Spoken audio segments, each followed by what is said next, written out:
Hello and welcome back to my channel. It's been a while, but that's because I was doing school and I had to put my full focus on that. And it's good to be back. It's good to have some spare time to make a video, have some spare time to talk about music that I like, instead of wasting my time doing things I don't like school. Now I'm finally here, finally back, just here talking about some Amenra. I don't know how to pronounce it correctly, but I think it's Amenra or Amenra on its Dutch, because it's in a Belgian band, and I'm from the Netherlands, so to me I would say it like Amenra. I think in English you pronounce it Amenra or something, but yeah, either way. Well, Amenra is a band that started in 1999, and I think they started out kind of like a punk kind of band, hardcore punk kind of band. At least you can hear it in their sound that they started out more like faster and had more hardcore influence in their sound in the early years, when listening to like their first record. You can hear in their later records they dwelled more into the emotional side of things, and it became more like a post doom sludgy kind of experience. They really have their own kind of sound, but it's much slower than your typical hardcore, and it's much more emotional than your typical hardcore, and you can hear it in how the guitar riffs are written and stuff like that. The band's vocalist Colin van Eekhout and lead guitarist Mathieu van de Kerkhoven. Try saying that like 5 times. Mathieu van de Kerkhoven. Do it. They have been part of the band since the beginning and have developed a signature sound over the years. In 2003, Bjorn Leban joined for the drums, and Leonard Bossu, I don't know, Bossu, I don't know how to pronounce that, joined in 2008 for additional guitars.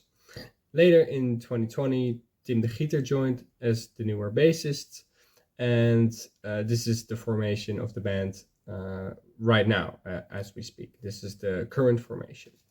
Tim de Gieter also has another band called Doodseskader, which is a really good band. You should check it out. It's a two-man band. It's more, yeah, it's cool. Check it out. Check it out. Let's get into Amenra, shall we?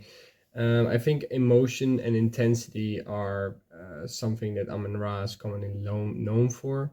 They have a perfect blend between aggression and emotion. There are a lot of heavy parts, slow but crushing and intense vocals, and slow and crushing music, combined with riffs that get stuck in your head, are fairly simple but very well crafted and very well written.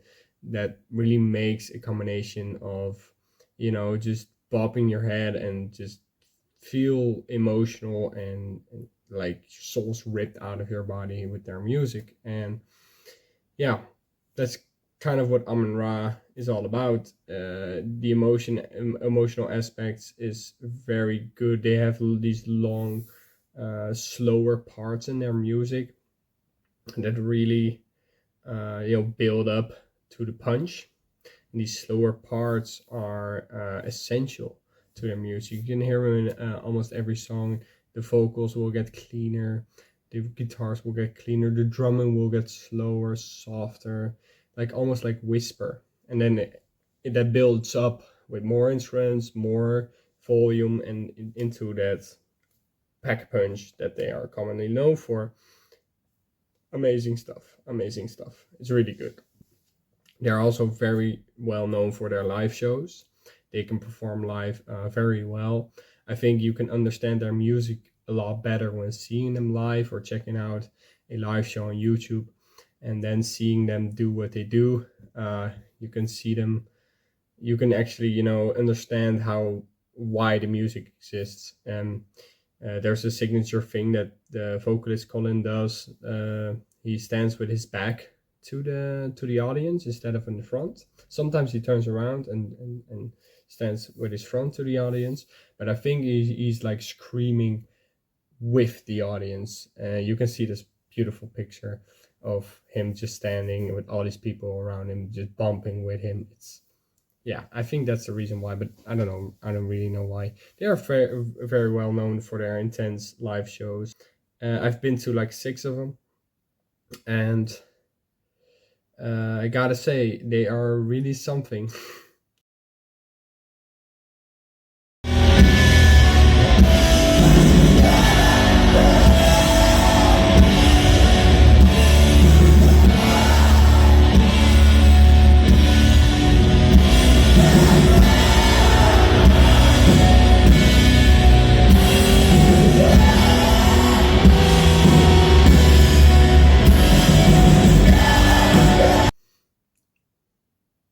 You can almost feel your own agony and your own, negative feelings lift up in your body and just get pulled out by the music. It's a very rare experience, and I highly recommend going to one of these shows.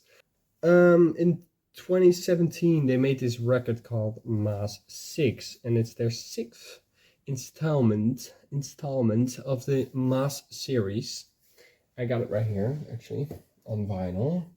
I got the repress limited edition one.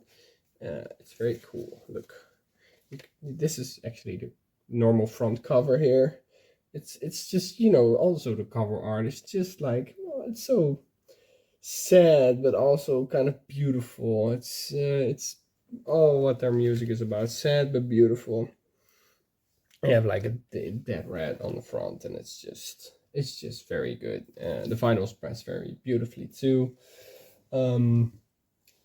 Yeah, and this record is, I think, my favorite record of Amenra, and maybe one of the few records I could rate perfect. I don't know the specifics of what the album is about, I gotta say. I could, try to decipher every lyric and try to, research every theme they talk about, but I think it's open for interpretation anyway, and I think it's meant to be something that will mean something to the listener that listens to it. To me, it feels like there's a reoccurring themes of death, reoccurring themes of loneliness and regret, and just loss as well, losing someone in grief. I think these are things that I feel when looking at some of the lyrics and looking at some of the, especially the sounds. It feels like it has something to do with these topics. It's hard to figure out because they have 3 different languages in this record. You have English, of course. You have one song in French, because they are from Belgium, where they also speak French. So one song is in French. Well, my French isn't that good, but I kind of looked up what the lyrics were about, and it's about loneliness, and I think about finding someone, coming out of nothing, something like that. I'm not really sure. Correct me on that if I'm wrong, but it's one of the better songs too. You have Spijt and Edele Kroon, and these are both Dutch songs. Spijt, well, they're Flemish, but Dutch is my language, so I can understand what they're saying. Spijt literally translates to regret, and Edele Kroon, Edele Kroon means like a crown that's beautiful. It's just a beautiful, like a crown, not the big mushy king crown, but it's just a beautiful soft crown. And I think the whole reason this record exists is just to take pain and kind of make it something to share, and also kind of make it beautiful, but also still it feels like pain, and find some beauty inside of that pain, because this is a beautiful album, but also a very sad and aggressive album, but also a really beautiful album. It's a perfect mixture of the two. That's a nice little bridge to get into the sound of this album. We can go a little bit track by track, just talk about the songs that were on this record. We start off with Children of the Eye.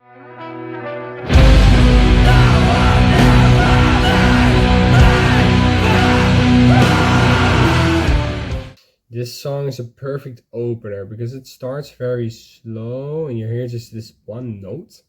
It's kind of like I think it's a string instrument, and very slowly coming up, and then slowly there's this slow guitar riff edging in, and then suddenly when you are kind of all blended into the sound of the song, you get crushed with Amenra, you know, you get crushed with the music. Typical Amenra song. You have the aggression at the beginning, and then you got this little slow part, and then it just builds up, and there's more chord progression that really adds a lot of new stuff, but not too much. It's just one very, very catchy riff that just keeps expanding, as you might say, in this song, and it's very awesome. It's a quite long song too. It's like 10 minutes, and after that you're just, you know, you're into it. You're into the record, and you get a little bit of a break after that with Edele Kroon. Een te lange vaarwel. We wasten de wonden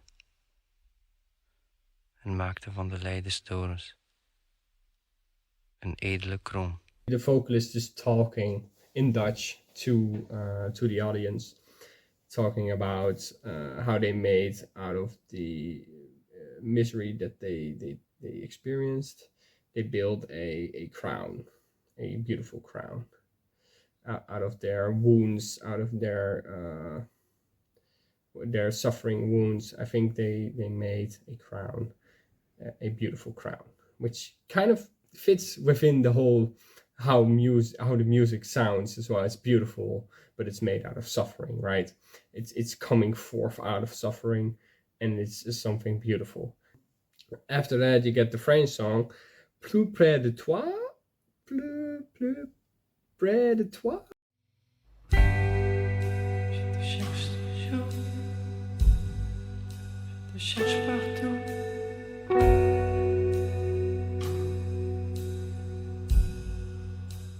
It starts off immediately with a bang, and it's very, you know, the riff is very cold, and after a while it slows down,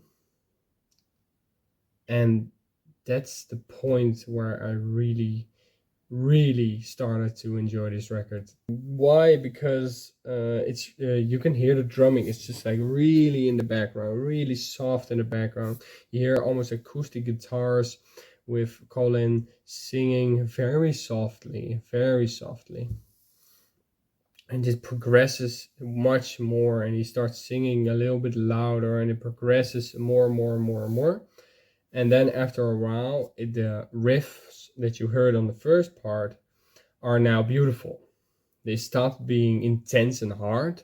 They are more beautiful with more melodic parts in it, which I think is just, if talking about chord progression, right? This is just, it's just so good.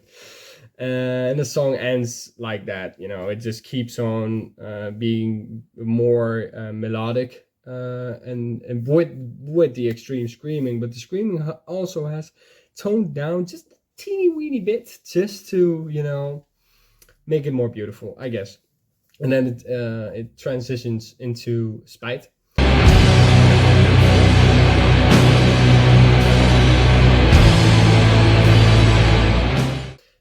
Which starts off with Colin talking about regret, and then smashes in your face with a few riffs and a few hard drums, and it's over. And then you get A Solitary Rain.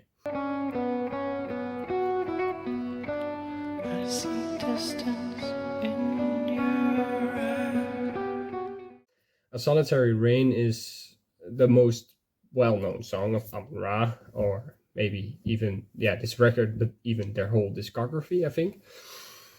And this is an emotional one. It's more toned down. It's more beautiful.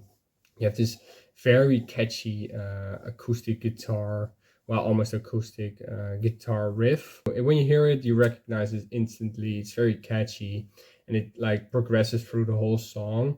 and there are some switches between soft and loud, and it's just, after a while, this is also a very long song. It's also 9 minutes. After a while, you just get sucked into this song. Like after a while, you just want to cry. This is a song that really wants to make you cry. And during life experiences, people get teared up over this song when they play it, because they have something, happening in their life that's has maybe connected to this song, and they just hear it and they keep hearing it, and after a while, yeah, you just get teared up. I mean, I understand. After Solitary Wayne ends, it's a slow start into the next song, Diaken.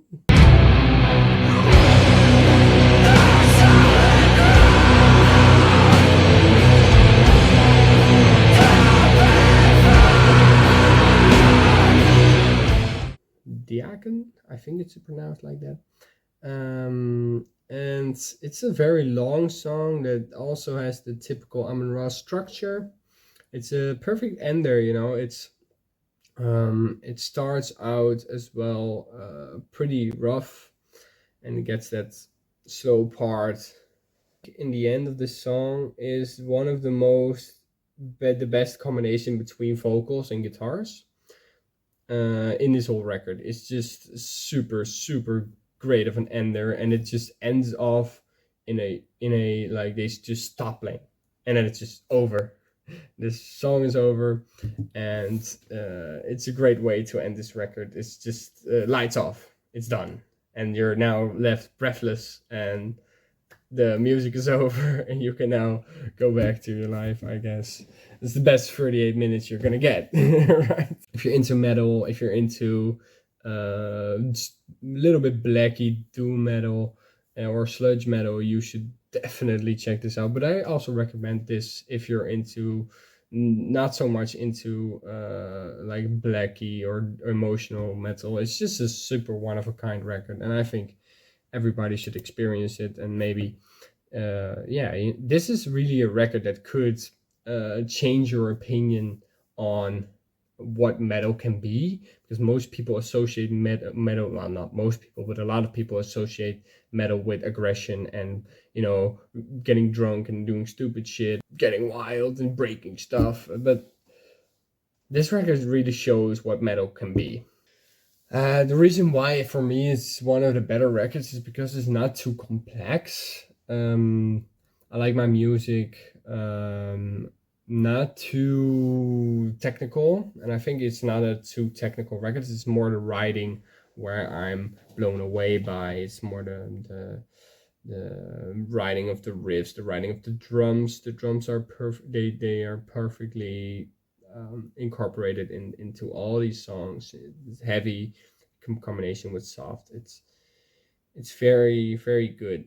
It makes really the moment when the music starts to explode and starts to get heavy, it really makes it that much more intense and that much more impactful. You really just are waiting for that moment the music starts going off again. This record is over in a minute. I always listen to these records when I'm like taking a run or taking a walk, if I just want to walk for a long time. And I start off with this record because this record is just that it really takes you in, and after no time your 40 minutes are over. I think the vocals are one of the best things in this album. I think everything's great, but the vocals are just so eerie but so good, and the singing in combination with the screaming, the singing is very clean and very soft.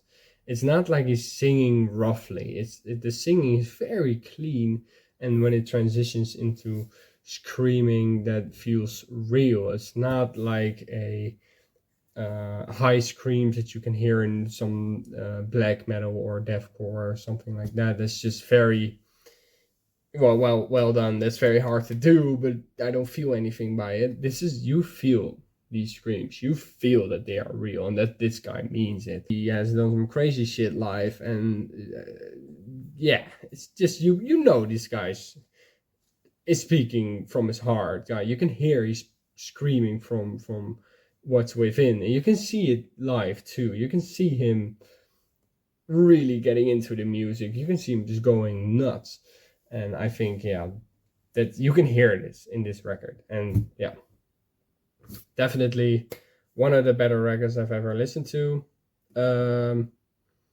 This is what made me a fan, and I recommend it 100%.